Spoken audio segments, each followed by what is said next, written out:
consulting business, and I was going to put my coffee away, but this is from the Edina Coffee Roasters, which are just down the road from here. So it is a beautiful day. There's lots of artists. We're going to be doing interviews and clips and show you some of the art that's here to entice you to come down, plus of all the food. And there's music tonight. It's just going to be awesome.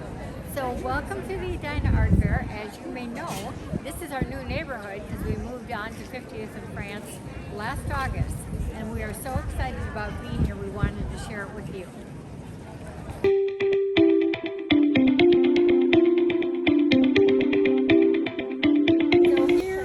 At the Edina Art Fair, and we are in the jewelry booth, which of course is my favorite, even though I do other things. And we are at Picking Cozies, designed by Carissa, who uses polymer clay. These are just so awesome. So here's Carissa. So Carissa, tell us how you got interested in doing this. Honestly, I took a 4-week pottery class, like actual ceramic pottery, fell in love, and then COVID hit. So you couldn't go fire your clay, you couldn't do anything like that. So I started experimenting with polymer clay. And then my mom is like the world's best gardener. So I always wanted to incorporate her art into my own. And so I started taking flowers from her and experimenting with different things and landed on this. And knew I had to share it. So tell us give us a sample of which flowers are in various designs. Oh gosh, I have so many, but hydrangea is my favorite. I have that in a lot. And then also coriander from our cilantro plant is really popular. That's one of my favorites too. That would be lovely. So which ones, for instance, would have coriander? Let's see. These ones have coriander over here. Zooming in. Oh yeah, the necklace is really popular. That one I'm actually wearing too. Oh, how funny. I noticed that on you right away. So that's awesome. My new favorite are the hydrangea drops. Okay, just hold still because I'm going to zoom in on that earring. These are some of my favorites. Well, Carissa, thank you for joining us. Next was Char. I guess if you just want to tell me a little bit about how you got into the glass work. Got into glass? Mm-hmm.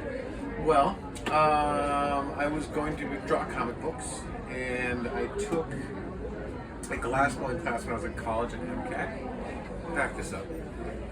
My senior year, I went to MCAT on a scholarship, and one of the assignments was to go see Chiguli, Dale Chiguli at the Art Institute. And I went to go see the exhibit. I thought I could do it. I thought it'd be super easy, and it wasn't. I took a beginner's course, and it was incredibly difficult. But it was hot, and it was dangerous, and it fit me as an artist, I think. So I dropped out of school and took the beginner's course, and that was in 1998. Wow. So this is what it's been ever since, yeah. Awesome. What are your favorite pieces to make? Definitely the bowls are something in here. The cubes are something I'm always going to make. But these copper ones are my new pieces, my new forms that I think are super unique to the glass world, doing 2 different mediums. So this is Nicole, and she does Barbie art, which I think is photography, and it is so fun. And I wanted you to see this. So Nicole, tell us, how did you get started doing this? You know, I've always loved Barbie, and I like the aesthetic of the 50s and 60s. So with that aesthetic interest, I have a fine art degree and a commercial photography degree. And I think I have a good sense of humor. So if you combine all that together, you get this. The Barbie thing. The Barbie thing. That's awesome. And you were telling me that, how big could you make these? Oh heavens. Recently I printed 40 by 60s for a client, but I have done even larger, about 6 feet tall, I would say. And the files hold up really nice. They're still very crisp. So yeah. I just love the whole idea of this.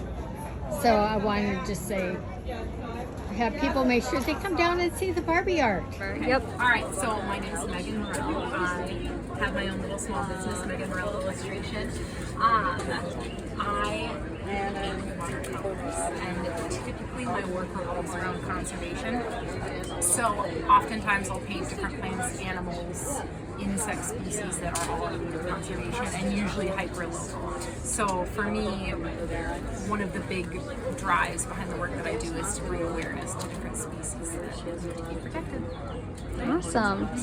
I see you do custom watercolor illustrations as well. Yep. A lot of people love to have their pets painted, so I do a lot of those. You can go ask for help.